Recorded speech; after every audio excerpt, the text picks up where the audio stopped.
and not a new question. One of the oldest, many times repeated and asked, that when a Buddha dies, where he disappears, whether he survives or simply disappears into nothingness. Buddha is reported to have said, just like a white cloud disappearing. Just this very morning there were white clouds in the sky. Now they are no more there. Where they have gone? From where they come? How they evolve and how they dissolve again. A white cloud is a mystery. The coming, the going, the very being of it. That's the first reason why I call my way the way of the white clouds. But there are many reasons. And it is good to ponder, to meditate upon those. A white cloud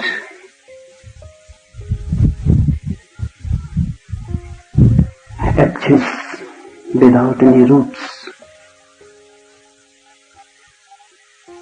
It is an unrooted phenomenon, grounded nowhere, or grounded in the nowhere, but it still exists. The whole existence is like a white cloud, without any roots, without any causality, without any ultimate cause. It exists. It exists as a mystery.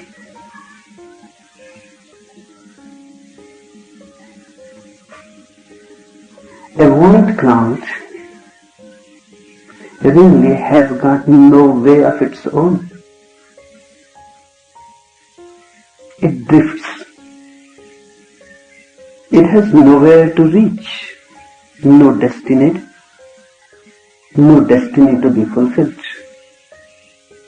no end. You cannot frustrate a white cloud,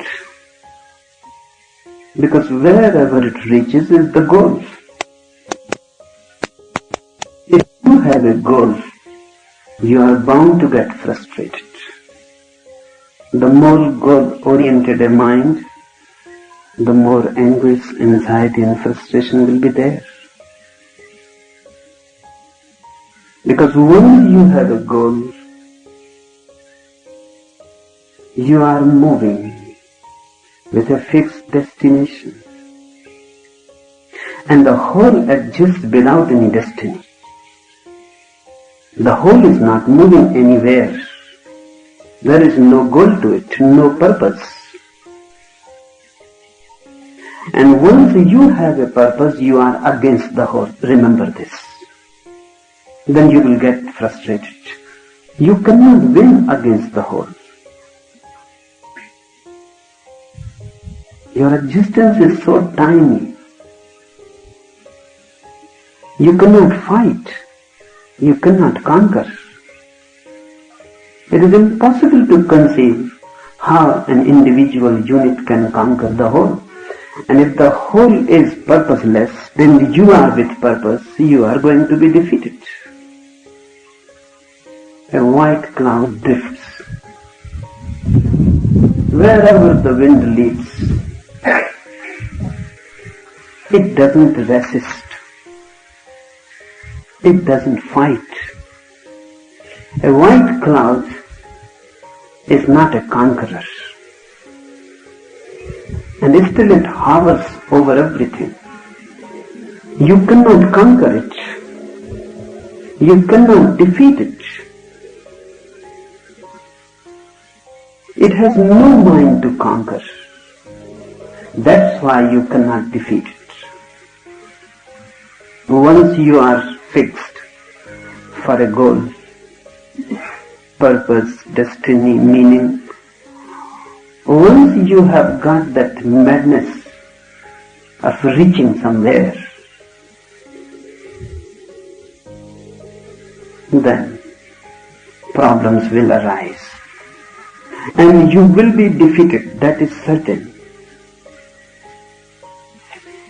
Your defeat is in the very nature of existence itself. A white cloud has nowhere to go. It moves. It moves everywhere. All dimensions belong to him. All directions belong to him. Nothing is rejected. Everything exists in a total acceptability. Hence I call my way the way of the white clouds. The white clouds have got no way of their own, they drift.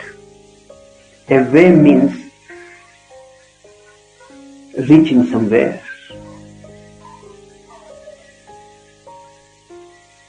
White clouds way means a pathless path, a wayless way, moving but not with a fixed mind, moving without a mind. And this has to be understood because purpose is synonymous to mind. That's why you cannot conceive how to live without purpose, because the mind cannot exist without purpose. And people are so absurd, they even come to me and ask, what is the purpose of meditation? Meditation cannot have any purpose. Because meditation basically means a state of no mind, where you are, but not going anywhere, where just being, just to be, is the goal. The goal is here and now. Once the goal is somewhere else, mind starts its journey. Then the mind starts thinking. Then the mind starts a process. If future is there, then mind can flow. Then mind can have its course. Then mind has space to move. With purpose comes future. With future comes time. A white cloud hovers in the sky, timeless.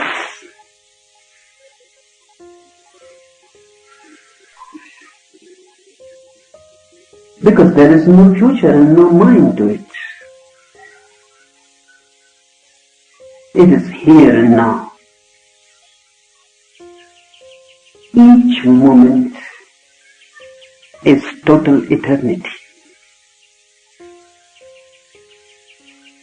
But the mind cannot exist without purpose. So mind goes on creating purposes. If the so-called worldly purposes are lost, then the mind creates religious purposes, other worldly purposes. If money has become useless, then meditation becomes useful. If the so-called world of competition, politics has become useless, then another world of a new competition, of religion, achievement becomes meaningful. But mind always hankers for some meaning, some purpose. And to me, only that mind is religious which is purposeless. But that means that mind is no more a mind at all. Think of yourself just like a white cloud with no mind. In Tibet, they have the meditation. Monks sitting on the hills, lonely, absolutely in aloneness, just meditating on white clouds drifting in the sky. continuously contemplating, and by being merged. Then they become white clouds, just perching on a hill like a white cloud. No mind, just being there. No resistance, no fight, nothing to be achieved, nothing to be lost. Just enjoying the very existence, celebrating the moment, the joy, the ecstasy of it. Hence I call my way the way of the white clouds.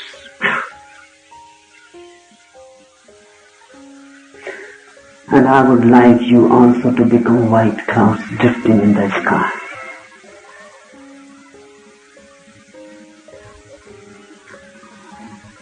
I say drifting, not moving to a point, just drifting. Wheresoever the winds lead you, wheresoever you happen to be, that is the goal.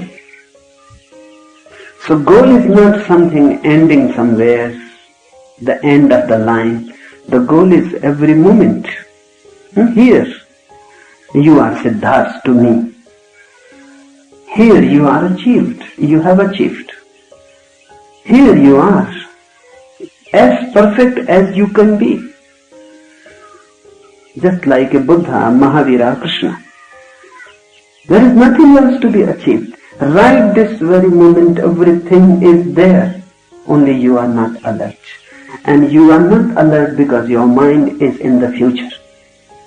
You are not here. You are not aware what has happened to you this very moment. And this has been happening always and always. For many, many million lives this has been happening. Every moment you have been a Buddha. Not for a single moment it has been missed. It cannot be missed. That is how nature itself is, how things are. You cannot miss it. But you are not alert. And you cannot be alert because of the goal somewhere. Something has to be achieved. Because of that, a barrier is created, and that which you are already is missed.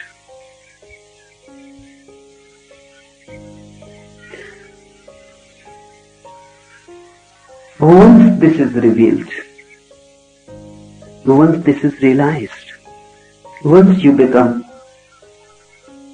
alert of this, the greatest mystery of being, that everyone is perfect. That's what we mean when we say everyone is Brahma. Everyone is the soul, the ultimate soul, the divine. That's what we mean when we say that Tattvamasi, you are that. Not that you have to become that. Because if you have to become that, then you are not that. And if you are not that already, how you can become? The seed becomes the tree because the seed is already that. A stone cannot become a tree. The seed becomes the tree because the seed is already that. So the question is not of beginning, the question is only of revelation. The seed is revealed this moment as a seed, next moment as a tree. So this is only a question of revelation. And if you can penetrate deeply, the seed is tree this very moment.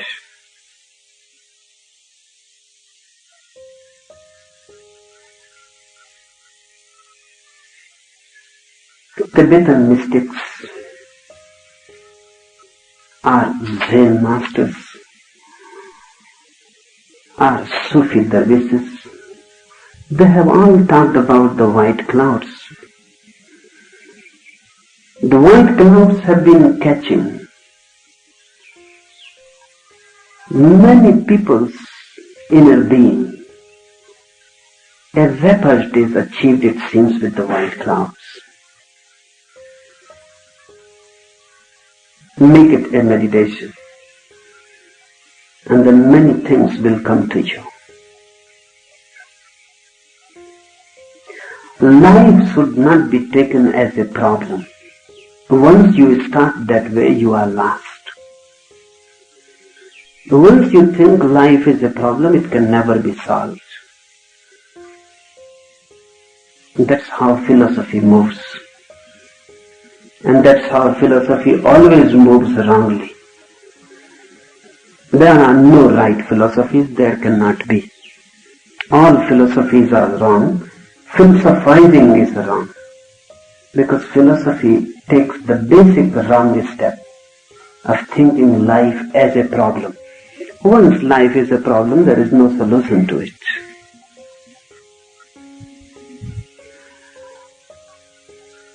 A life is not a problem, but a mystery. This is how religion takes it. And the white cloud is the most mysterious thing. Suddenly appearing, suddenly disappearing. Have you thought any time that clouds have no naam roop, no name, no form? Even for a single moment, the form is not the same. It is changing. It is becoming. It is a river-like flow. You can give a form to the cloud, but that is your projection. The cloud has got no form. It is formless. All continuously being formed. It is a flux. And that's how life is. All forms are projected. This life you call yourself a man. And just one life before you were a woman. This life you are white, and the next life you will be black. This moment you are intelligent, and the next moment you behave in a stupid way. This moment you are silent, and the next moment you become mad, fiery, aggressive. Have you got a form? Or you are continuously changing? You are a flux, a cloud.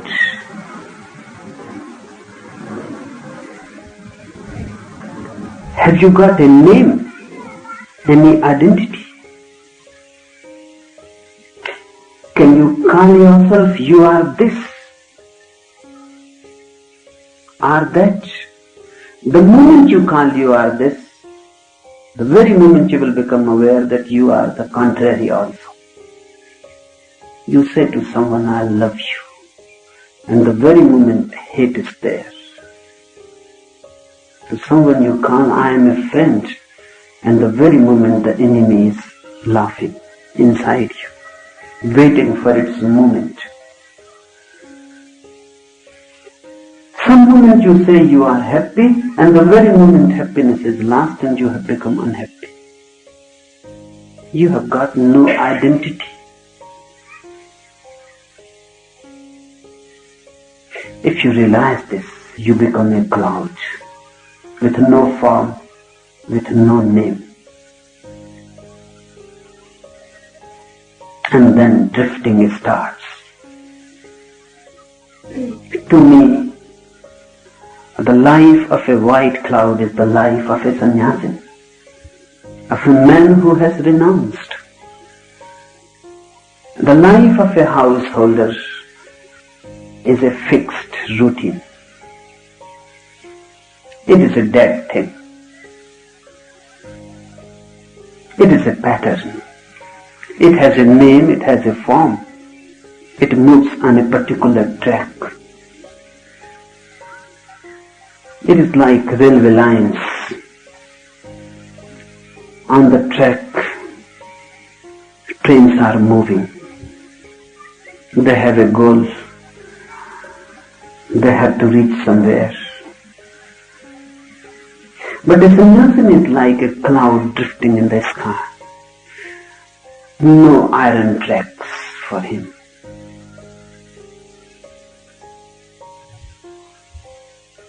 No roots, no identities. He is no one. And lives the life of a non-being. Lives as if he is not.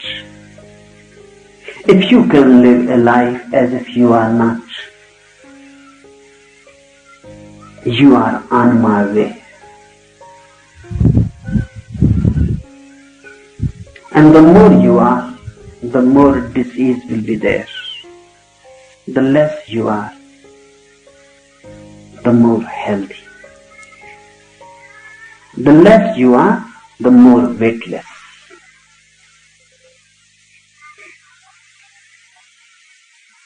The less you are, the more you will be divine and blissful.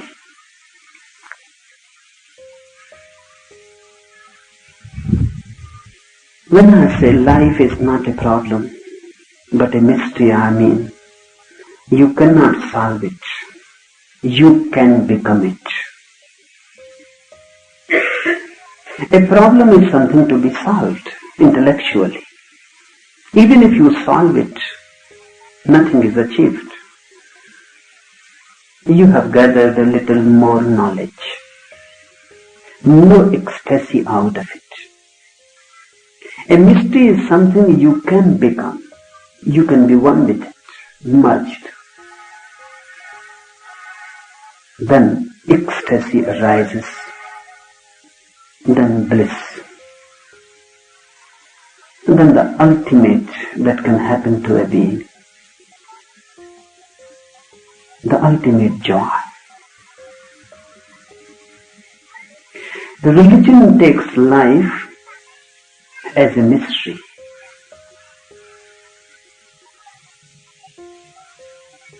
What can you do about a mystery?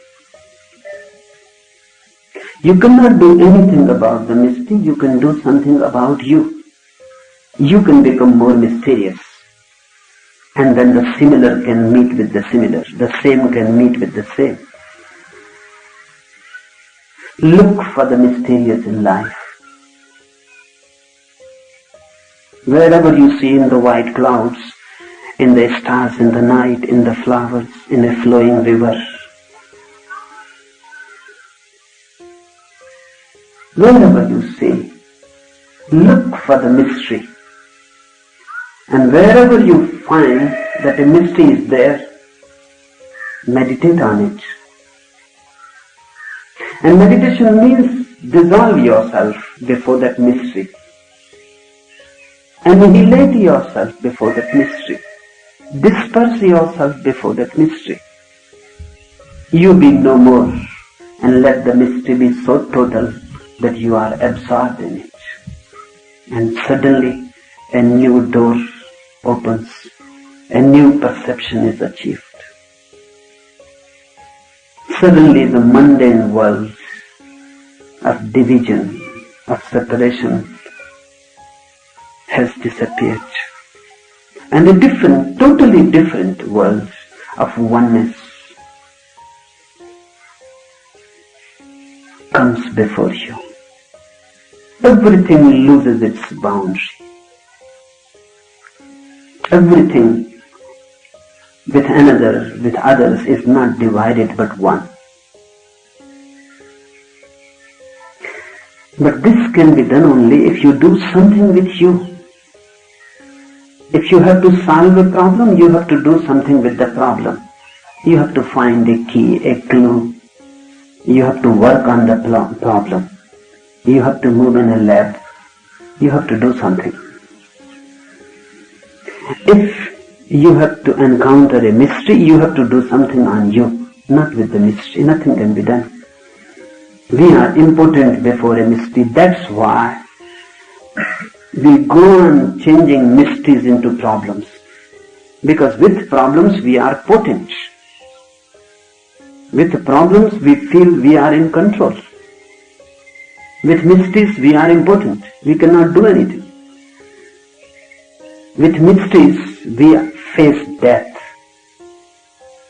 And we cannot manipulate. That's why more human intellect grows, mathematical, logical, less and less possibility of ecstasies open before human mind. Less and less poetry is possible. Romance is lost. Life becomes factual, not symbolic. So when I say my way is the way of the white clouds, it is just a symbol. White cloud is not being used as a fact. It is used as a symbol, as a poetic symbol, as an indication of a deep merger into the mysterious and the miraculous.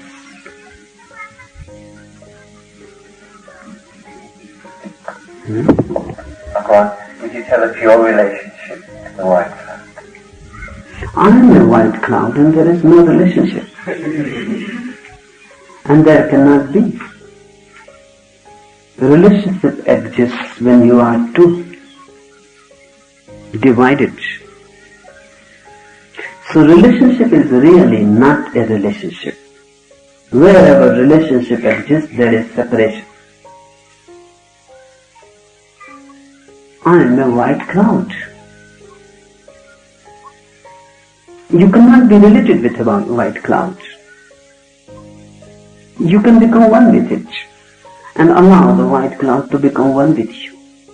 The relationship is not possible.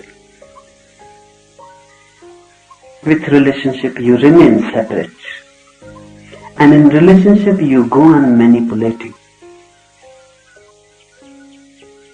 And this is one of the miseries of human life, that even in love we create relationship. Then the love is missed.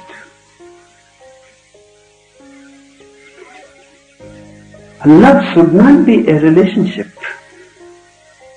You should become the lover or the beloved. You should become the other and let the other become you. There should be a merger. Only then conflict ceases. Otherwise love becomes a conflict, a struggle. If you are, then you will try to manipulate. Then you would like to possess. Then you would like to be the master. Then exploitation. Then the other will be used as a means, not as an end.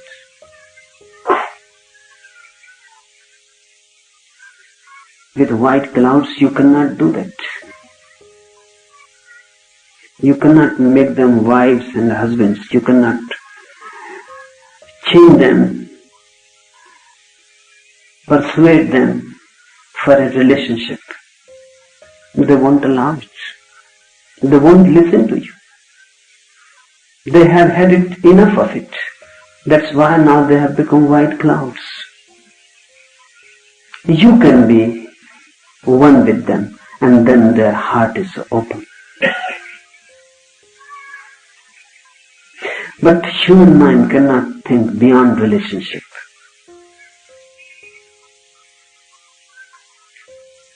Because we cannot think ourselves as if we are not.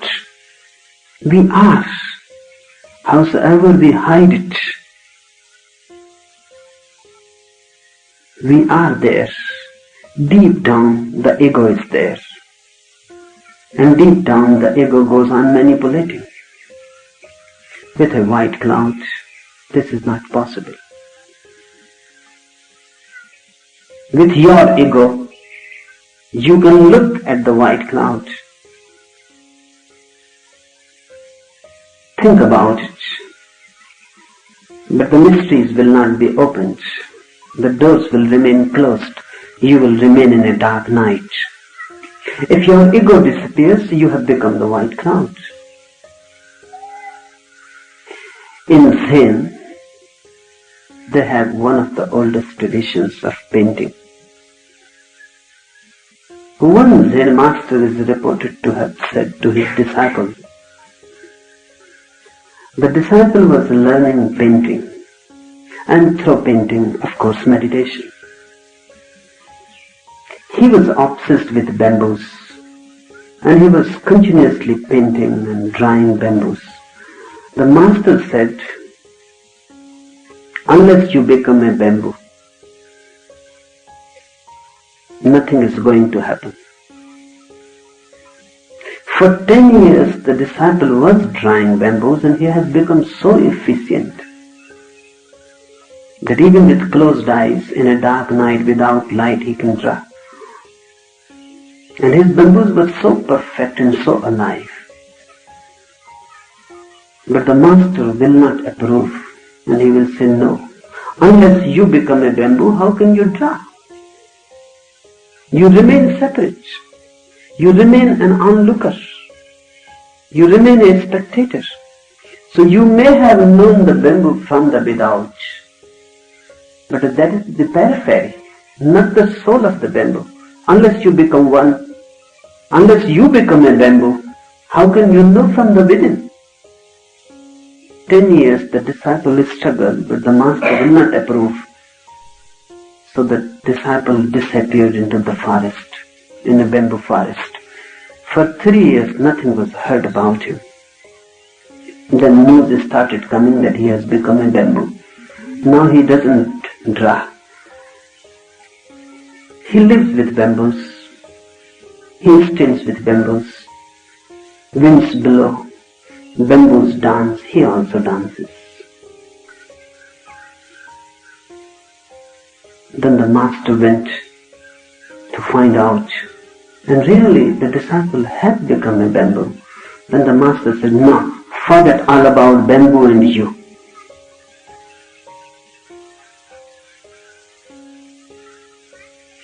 The disciple said, but you told me to become the bamboo, and I have become. The master said, no, forget this also, because now this is the only barrier. Deep down, somewhere you are still separate and remembering that you have become the bamboo. So you are not yet a perfect bamboo, because a bamboo will not remember this. So forget this. For 10 years the bamboos were not discussed. Then one day the master called the disciple and said, now you can draw. First become the bamboos, then forget the bamboos. So you become so perfect a bamboo that the drawing is not a drawing, but a growth. So I am not related with white clouds at all. I am a white cloud. And I would like you also to be white clouds, not related. Enough of relationship. You have suffered enough. Many lives you have been related with this or that. And you have suffered enough, more than enough, more than you deserve you have suffered. And the suffering has been centered on the wrong concept of relationship.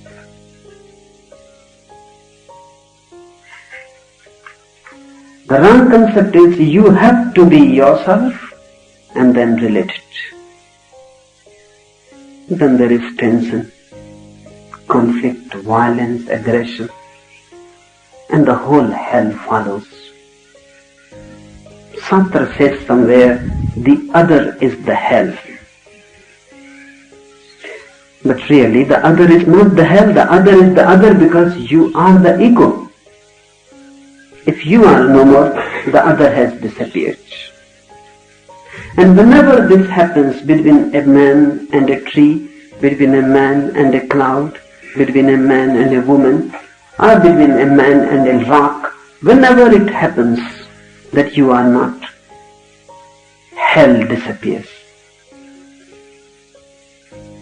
Suddenly you are transfigured. You have entered paradise.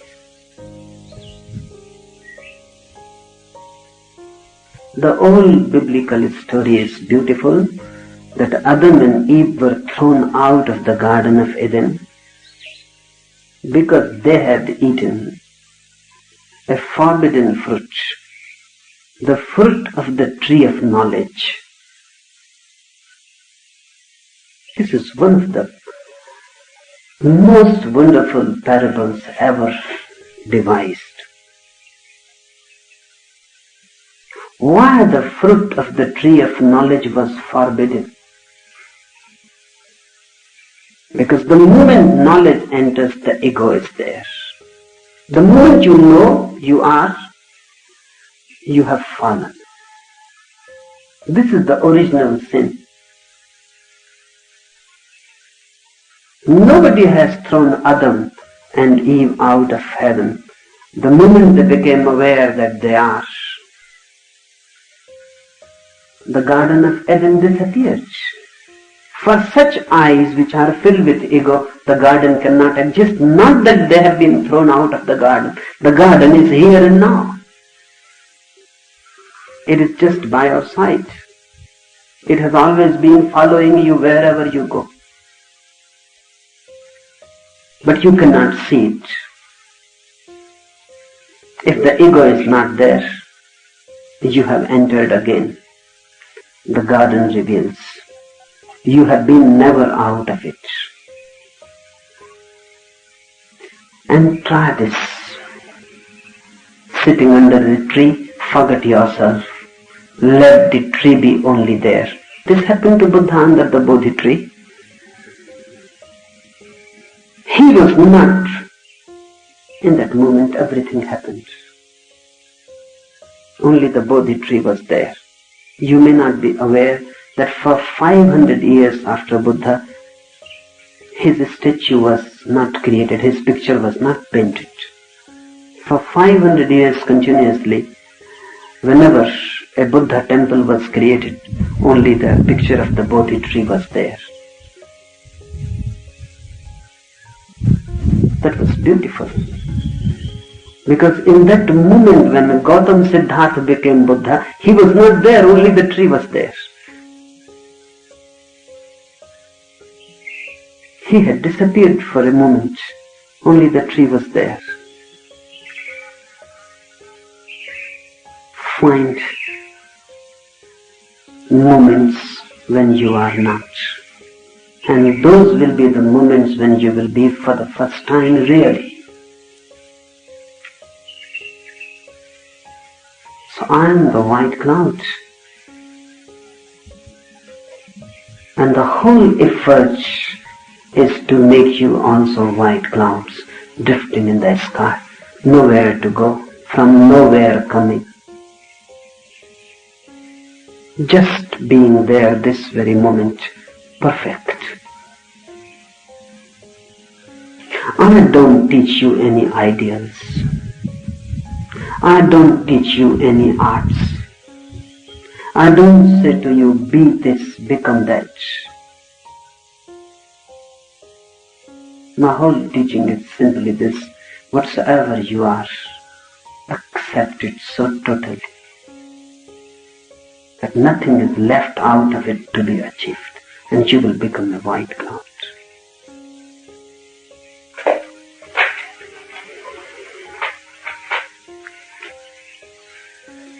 Somebody have a question?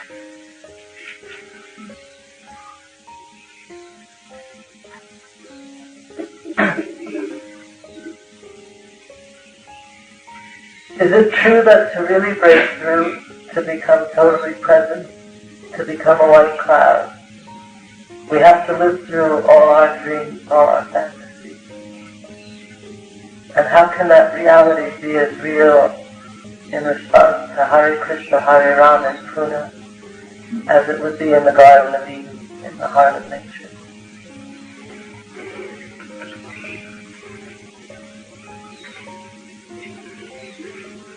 The question is not whether one has to live through all the dreams and fantasies or not.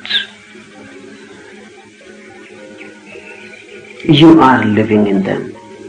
You are already in them. And it is not a question of choice. You cannot choose. Can you choose? Can you drop your dreams? Can you drop your fantasies? If you try to drop your dreams, you will have to substitute them with other dreams. If you try to change your fantasies, they will change into another type of fantasies, but they will remain dreams and fantasies. So what is to be done? Accept them. Why be against them? This tree has red flowers. That tree has yellow flowers. So it's okay. You have certain dreams, yellow dreams. Somebody has certain other dreams, blue dreams, red dreams. So it's okay. Why fight with dreams? Why try to change them? When you try to change them, you are believing them too much. You don't think they are dreams. You think they are real. And a change will be significant. If dreams are dreams, why not accept them? And the moment you accept, they disappear. And this is the secret. The moment you accept, they disappear. Because dreaming mind adjusts through rejection. The very phenomena of a dreaming mind is rejection. You have been rejecting many things, that's why they pop up in your dreams. You are moving from a street. You look at a beautiful woman or a man. Desire arises and suddenly you drop it. This is wrong. You reject it. Tradition, culture, society, morality. This is not good. You can look at a beautiful flower, nothing is bad in it, but at a beautiful face, something goes immediately wrong. You reject it. Now this face will become a dream. The rejected becomes the dream. Now this face will haunt you. Now in the night this face will come around you. Now this body will be hovering. The desire that you have rejected will become a dream.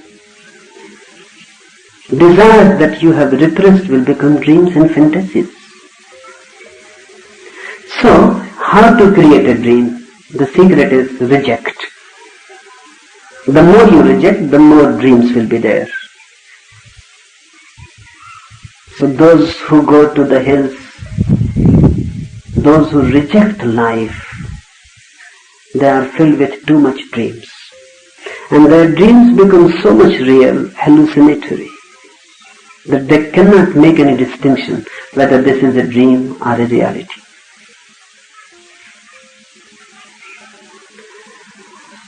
Don't reject, otherwise you will create more. Accept.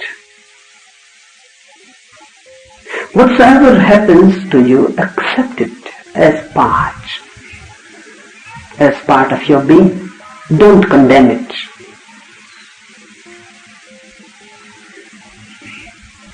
The moment you become more accepting, dreams will dissolve. A person who accepts his life totally becomes dreamless. Because the very base has been cut. One thing. And second thing, the whole is nature. The whole, I say. Not only the trees, not only the clouds. The whole. Whatsoever has happened because of nature. There is nothing unnatural, cannot be. Otherwise, how it could have happened? Everything is natural. So don't create a division that this is natural and this is unnatural. Whatsoever is natural. But the mind lives on distinctions, divisions. Don't allow divisions. Accept whatsoever is and accepts without any analysis. So whether you are in the market or in the hills, you are in the same nature. Somewhere the nature has become hills and trees, and somewhere it has become shops in the market. And once you know the secret of accepting, even the market becomes beautiful. The market has its own beauty. The life there, the activity, the beautiful madness that goes around. It has its own beauty. And hills will not be so beautiful if there were no markets, remember. The hills are so beautiful and so silent because the market exists. The market gives silence to the hills. So everywhere, whether you are in the market, or doing Hare Krishna, Hare Ram, or sitting under a tree silently, take it as one expanse. Don't divide it. And when you are dancing, doing Hare Krishna, Hare Ram, enjoy it. It is the way how your tree is being, this very moment, how you are flowering. Hare Krishna, Hare Ram can become a flowering in you. It has become a flowering to many. When Mahaprabhu Chaitanya was dancing in the villages of Bengal and doing his kirtan, Hare Krishna, Hare Ram, it was a flowering. It was one of the most beautiful things that has ever happened. Not only that Buddha sitting under a Bodhi tree is beautiful. Chaitanya Mahaprabhu dancing in the streets with Hare Krishna, Hare Ram is also beautiful. The same. This is other extreme. You can sit under a tree and can forget yourself so completely that you have disappeared. You can dance in a street and be absorbed in your kirtan, in your singing, in your dancing, that you have disappeared. The secret is total absorbment. Wherever it happens, and it happens to different people in different ways. We cannot conceive Buddha dancing. He was not that type, not a dancing type. But you may be a dancing type. So don't force yourself.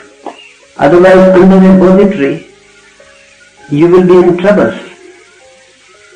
Just forcing yourself, stilling yourself will be violent, and then your face will not become like a Buddha. It will be tortured. It will be a self-torture. You may be like Chaitanya, you may be like Meera. Find out the way, how your cloud moves, where it drifts, and allow it full freedom to move and drift.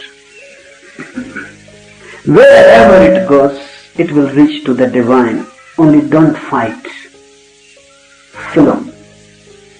Don't push the river, flow with it. A dance is beautiful. But you must be totally in it. That's the point. Don't reject anything. Rejection is irreligious. Accept totally. Acceptance is prayer. Enough.